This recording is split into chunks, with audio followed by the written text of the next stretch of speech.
7 brands robbing you blind, 3 that are worth every penny. Starting with the most convincing comfort you'll feel in a shop and the most expensive lesson it can teach you on the hill. You've spent years on the trails.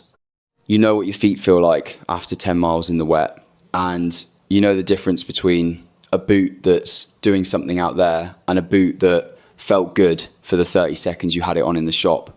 You've noticed that the boots with the biggest marketing budgets and the biggest price tags don't always last as long as the ones nobody's heard of.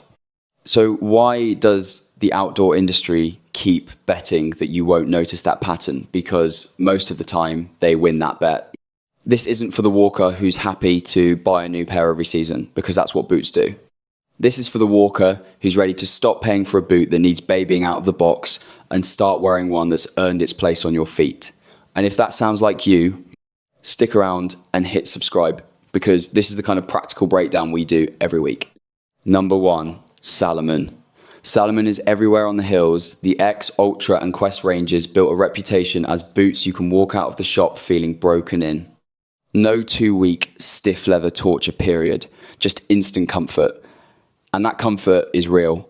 Salomon makes some of the most wearable boots straight out of the box. Here's what that instant comfort is built on. That softness comes from EVA foam midsoles and a cemented construction, everything glued together as one unit, the way a running shoe is built, because that's the world Salomon comes from.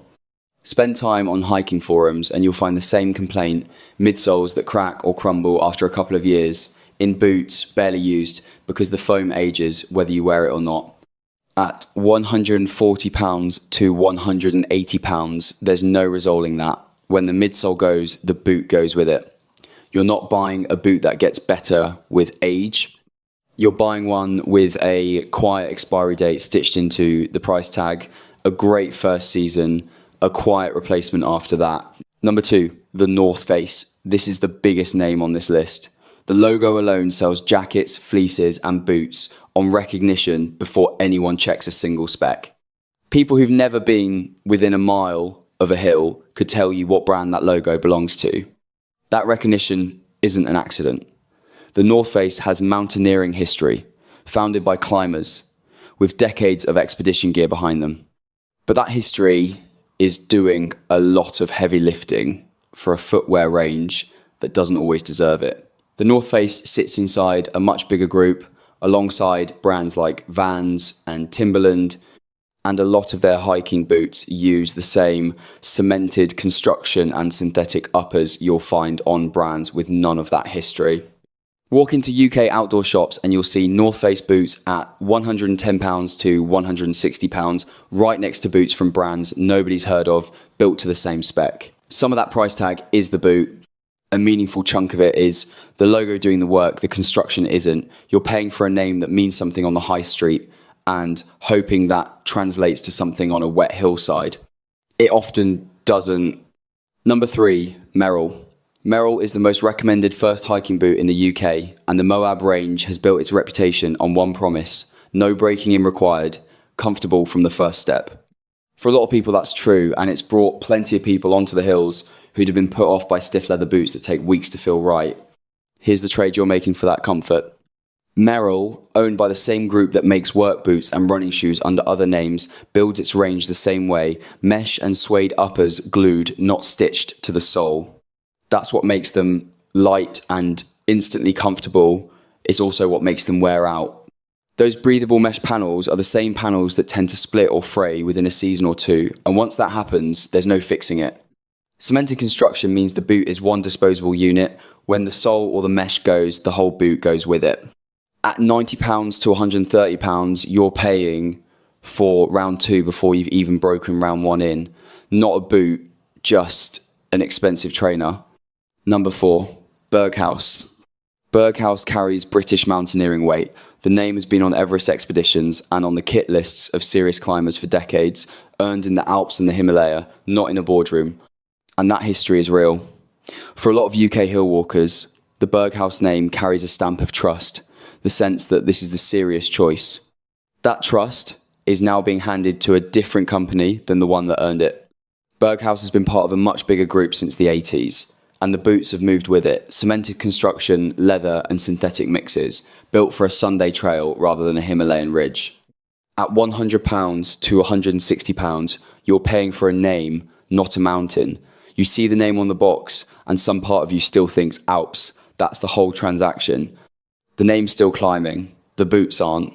Number 5, Columbia. Columbia is the brand you'll find on sale in every outdoor retailer every season, with names like Omni-Tech and Omni-Grip printed across the box like they mean something. To be fair, the basic waterproofing and grip on a Columbia boot do what they say. Your feet stay dry in light rain and you won't slide around on a damp path. But does what it says is doing a lot of work in that sentence, because what it says is set low. Columbia makes an enormous amount of gear and most of it sits in the middle of the market on purpose. Those branded names, Omni this, Omni that, are just labels stuck on the same waterproof linings and rubber soles you'll find on boots half the price. At £70 to £110, Columbia boots are priced like a small step up from supermarket own brand, and they perform like one. Stitching and glue lines show wear within a season, and the grip flattens out faster than the marketing suggests. Columbia doesn't sell you a worse boot than the price suggests. It sells you exactly the boot the price promised, just dressed up to sound like more. Number 6, Caramore. For a lot of people over a certain age in the UK, Caramore means something specific. The name on the rucksack your dad had, the boots mountain rescue teams used to wear. A brand respected by people who took the hills seriously, and that reputation wasn't undeserved. The Caramore that earned that name made gear built to last, used by people whose lives depended on it. That is not the Caramore sitting on the shelf today. In the early 2000s, the business was sold, and the name ended up owned by a budget retail group. The boots sold under that name are made to a price point, built to compete with the cheapest gear around, not to carry on the reputation it was built on.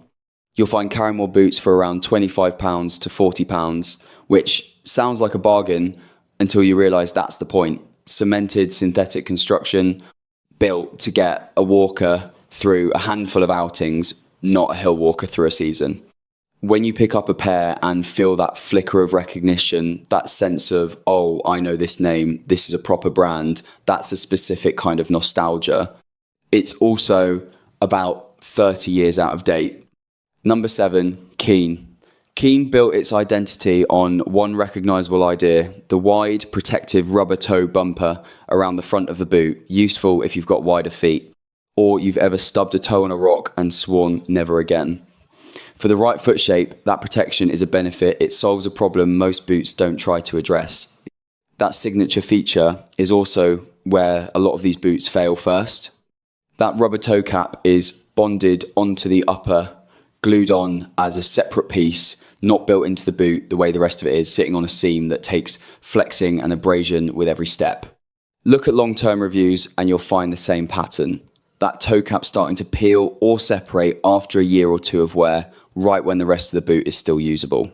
At £110 to £150, that's a boot failing its own signature feature in the one spot it was supposed to be bulletproof.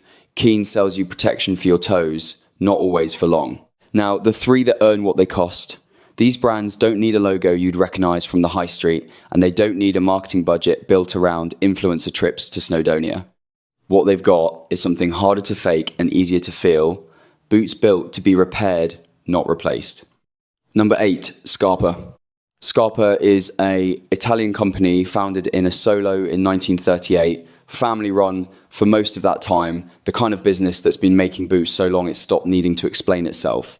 Scarpa doesn't assume you need to be talked into anything, it assumes you already know what a boot is supposed to do and just gets on with doing it. Boots like the Terra GTX end up on the feet of people who've walked the hills for 30 years and stopped buying anything else. What makes them different starts with the build, full grain leather uppers, and welted or stitched construction depending on the model, which means when the sole wears down, a cobbler replaces the sole, not the whole boot. They take longer to feel right, a week or two of stiffness while the leather molds to your foot, none of the instant comfort you get from a glued mesh boot. But once that fit sets, it's exact, and it stays that way for years, not seasons. At £180 to £230, that's a bigger number than a £120 pair from one of the brands we've covered. until you stop thinking cost per pair and start thinking cost per year. A boot that can be resold 2 or 3 times over its life isn't expensive. It's the cheaper option, paid for differently. This is what worth every penny means. Not that the penny is small, but that you only spend it once every few years instead of every single one. Number 9, Meindl. Meindl is a German company based in Bavaria with roots going back to the 17th century, one of the oldest shoemakers operating, which tells you something about a business built on longevity rather than trend cycles. Their Burma and vacuum ranges use a multi-layer build where the sole unit can be replaced by a cobbler, sometimes more than once, while the part molded to your foot stays the same. There's a precision to the fit that takes some getting used to if you're coming from something built like a trainer. These boots feel more structured, more deliberate, like a boot doing a job rather than trying to feel like something it isn't. At around £200 to £280, the price reflects a boot designed to be serviced, not discarded. A Meindl boot that's 10 years old and on its 3rd set of soles isn't an accident. It's not an exception either, it's the point of how they're made. A lot of the boots earlier on this list are built around the moment you'll need to replace them. Meindl's built around the assumption you won't, not for a long time, and not without a cobbler getting involved first. Number 10, Handwag. Handwag is usually where people end up after 2 or 3 pairs of boots that didn't last, not somewhere you start, but somewhere you arrive. It's another German brand, founded in 1921, and the range is made in Europe, Germany, and Croatia by people doing this as a trade, not running a line at maximum speed. What sets Handwag apart is the foot-shaped mold the boot is built around, which is more anatomically specific than mass-market brands. Narrower through the heel, more room across the toes. It's why people with awkward in-between foot shapes end up here, after years of other brands never quite fitting. They're stiffer underfoot than a Merrell, and that's deliberate. That stiffness protects your feet on rocky, uneven ground at the end of a long day, even if it takes a walk or two before you stop noticing it. At around £190 to £260, you're not paying for a boot trying to impress you in the shop. Handwag doesn't try to feel like a trainer on day 1, and that's why it still feels like a proper boot on day 800, long after a cemented, glued boot from earlier on this list would have fallen apart, been replaced, and fallen apart again. Across all 10, the pattern is the same one you've felt for years without quite having the words for it. The brands with the biggest marketing budgets are not the brands building boots to last. The ones that cost the most upfront are often the ones that cost the least over time, and the ones that look like a bargain on the shelf can end up being the most expensive thing you buy twice, 3 times, 4 times over. You've spent years learning what your feet need out there in the wet, on the rocks, at hour 9 of a day that started at 6. The boots you buy next should be built around that. Not around a logo, not around someone else's marketing budget,